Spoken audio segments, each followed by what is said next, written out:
கிராமத்துல அந்த நாள் காலையில யாரும் எதிர்பார்க்காத ஒரு அதிசயம் நடந்துச்சு. காலை சூரியன் மெதுவா உதிக்க ஆரம்பிச்சது. மரக்கிளைகள்ல இருந்த பறவைகள் ஒவ்வொன்றாக எழுந்து வழக்கம் போல கீச் கீச்சுன்னு பாடிக்கிட்டே வெளியே வந்தாங்க. ஆனா வெளியே வந்த உடனே எல்லாரும் ஒரே நேரத்துல வானத்தை பார்த்து நின்றுட்டாங்க. ஆகாயத்திலிருந்து மழை துளி இல்ல, பனித்துளியும் இல்ல.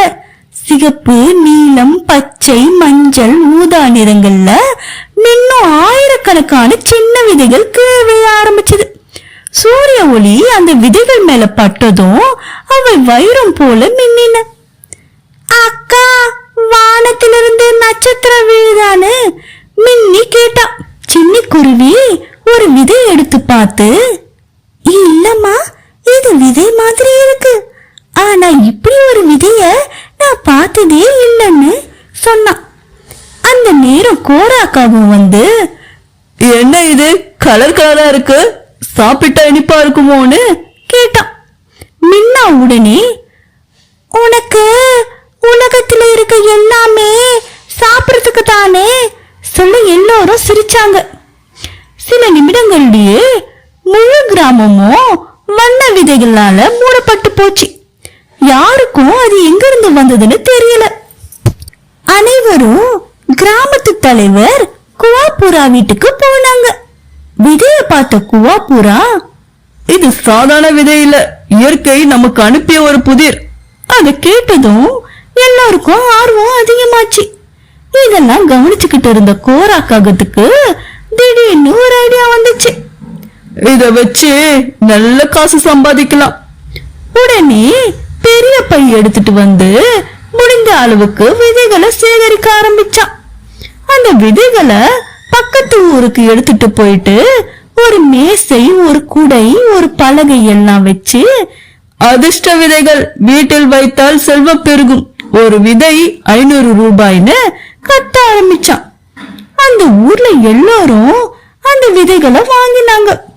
கோரா உடைந்த செயலை பார்த்து மின்னா யோசிச்சா.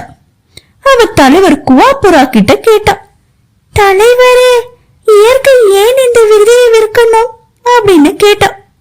தலைவர் குவாபுரா சிரிச்சாரு. இயற்கை விற்காது, அது நமக்கு கொடுக்கும், அதை சரியா பயன்படுத்துகிறது நம்ம வேலை.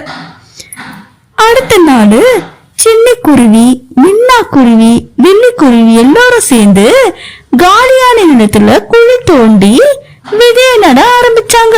ஒவ்வொருத்தரும் தண்ணீர் ஊத்தினாங்க. அந்த இடம் முழுக்க சிரிப்பும் மகிழ்ச்சியும் நிறைந்திருந்தது. ஆனா கோரா தன்னுடைய விதைகளை கண்ணாடி டப்பால பூட்டி அலமாரியில அடுக்கி வச்சான். இவைதான் எனக்கு கோடிக்கணக்கான பணம் தரப்போகுது, தினமும் பார்த்துக்கிட்டு இருந்தான். 3வது நாள் மண்ணுல சின்ன பச்சை முளைகள் எடுத்து பார்த்துச்சு. 5வது நாள் முளைகள் வேகமா வளர ஆரம்பிச்சது. 7வது நாள் முழு கிராமமும் பச்சை நிறத்துல மாற ஆரம்பிச்சது. 10வது நாள் அங்கே வளர்ந்த மரங்களை பார்த்து எல்லோரும் வியந்தாங்க.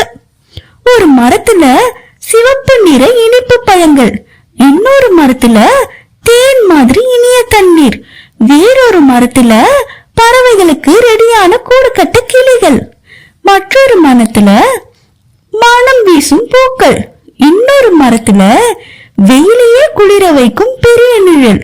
கிராமமே சொர்க்கம் மாதிரி மாறி போச்சு. மின்னா சந்தோஷத்துல, அக்கா, இயற்கை நம்மள மறக்கவே இல்லைன்னு சொன்னான். எல்லோரும் தினமும் அந்த மரங்களை பாதுகாத்தாங்க. பழங்களை எல்லோரும் பகிர்ந்து சாப்பிட்டாங்க. தண்ணீரையும் வீணாக்காம பயன்படுத்தினாங்க. ஆனா கோரா வீட்டுல இருந்த நூற்றுக்கணக்கான விதைகள் ஒன்று கூட முளைக்கல. அவன் கவலையா குவாபுராவை அழைச்சான். குவாபுரா சிரிச்சுக்கிட்டே சொன்னாரு, கோரா, விதைக்கு மண்ணும் தண்ணீரும் சூரிய ஒளியும் தேவை. அதை பூட்டி வைத்தால் அது எப்படி உயிர் பெறும்? இயற்கை ஒரு பெரிய பாடம் சொல்லுது, பகிர்ந்து வளர்த்தால் தான் வாழ்க்கை வளரும், சேர்த்து பூட்டி வைத்தால் அது உயிரில்லாத பொருளாக மாறிவிடும். கோராவிற்கு தன்னுடைய தவறு புரிஞ்சது. உடனே அவன் எல்லா விதைகளையும் எடுத்துக்கிட்டு கிராமத்துக்கு வந்தான். என்ன மன்னிச்சிடுங்க, இனிமேல் நானும் உங்களோட சேர்ந்து மரம் நடுவேன்னு சொன்னான். எல்லாரும் அவனை மன்னிச்சாங்க. அன்றைய மாலையே கிராமத்தில் இருந்த ஒவ்வொரு காலி இடத்திலும் புதிய விதைகள் நடப்பட்டன. சில மாதங்களுக்கு பிறகு அந்த நந்தவனம் கிராமம் உலகத்திலேயே அழகான பசுமையான மகிழ்ச்சியான கிராமமா மாறிடுச்சு.